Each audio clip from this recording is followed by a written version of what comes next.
La ville de Bria, chef-lieu de la préfecture de Haute-Koto, située à l'est de la République centrafricaine, a été l'une des villes les plus touchées par les conflits.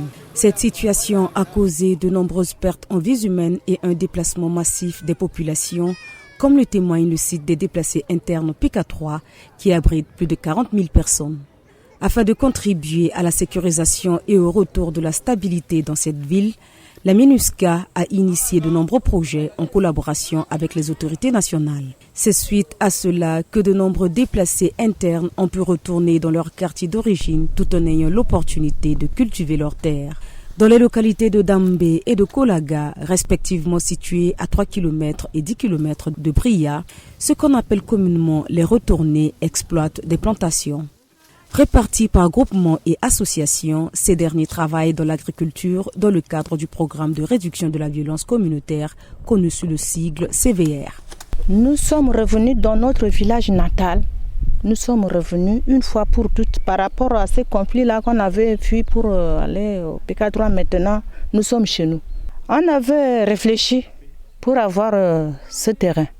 Nous remercions beaucoup la MINUSCA. Grâce à ces conseils, que vraiment ces conseils sont des levures pour nous motiver. Et voilà maintenant qu'on a un champ de groupement.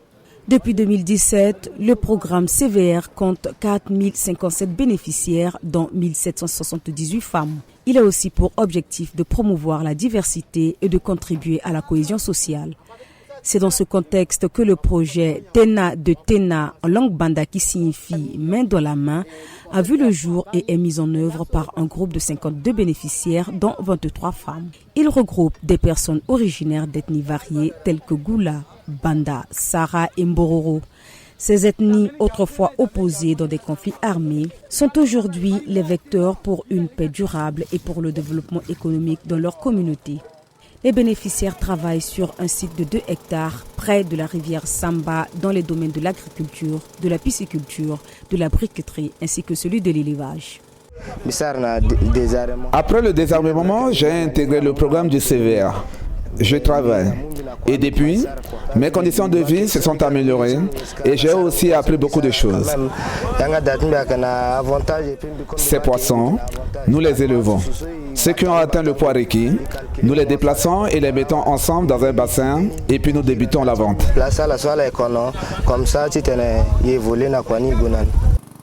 À ce jour, ce sont 9 étangs piscicoles qui ont été réalisés. Dans le domaine de l'élevage, des poulaillers ont été construits pour une capacité de 1400 volailles. On compte aussi des chèvreries et une porcherie. Les activités réalisées par les bénéficiaires leur ont permis de développer leur commerce.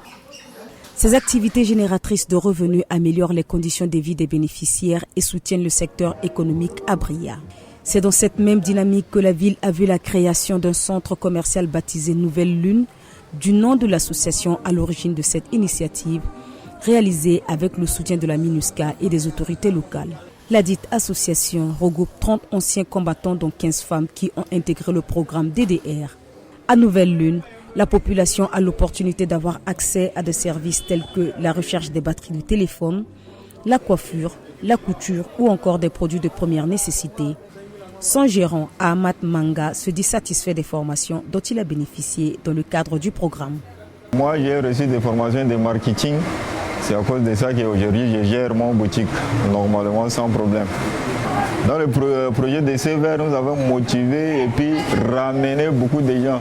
Et même aussi leur demander d'aller dans la brousse pour faire sortir les gens qui sont en train de manipuler nos populations, pour les ramener dans la vie normale, pour que nos pays aillent en avant.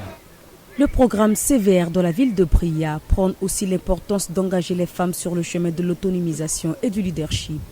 Ce volet est matérialisé par le travail réalisé au sein du foyer féminin de la Haute-Koto, qui abrite 6 activités génératrices de revenus que sont la boulangerie, la restauration, une station de lavage pour automobiles, l'agriculture, l'alphabétisation ainsi que des offres de prestations de services de location. Ici, 32 femmes œuvrent dans la filière de la boulangerie en fabriquant et en produisant de pain de bonne qualité. Merci à la MINUSCA pour avoir initié le programme CVR. Nous avons appris beaucoup de choses. Nous faisons du pain, des gâteaux. Nous les faisons aussi avec de la farine de maïs. Nous avons aussi appris à faire du yaourt. La vente de tous ces produits nous permet de prendre en charge nos familles. Tous ces projets réalisés ou en gestation restent fragiles et ne peuvent être évoqués sans parler de la situation sécuritaire. Afin de préserver ces acquis, la MINUSCA a aussi entrepris la construction et la réhabilitation des infrastructures étatiques telles que les tribunaux et les établissements pénitentiaires. Elle soutient également le gouvernement centrafricain pour le redéploiement des autorités judiciaires afin de contribuer à la restauration de la chaîne pénale. La ville de Bria est une ville en plein chantier sur la voie de la paix et du développement durable. Je lance un appel à tous les partenaires pour vraiment venir aider cette population maintenant pour une nouvelle page qui est la page du développement. La sécurité est là, maintenant il faudra vraiment qu'on bâtisse sur cette sécurité pour amener le développement. Les conditions sont réunies. Le contingent zambien déployé dans la ville de Bria assure la protection des civils conformément au mandat de la mission à travers des patrouilles motorisées et pédestres régulières. Des défis majeurs subsistent encore, tels que l'état de certains axes routiers qui rendent difficile l'accès à d'autres villes environnantes et à la bonne circulation des biens et des personnes. Néanmoins, de nombreux progrès ont été réalisés. De la crise à la résilience, la ville de Bria en est devenue tout un symbole.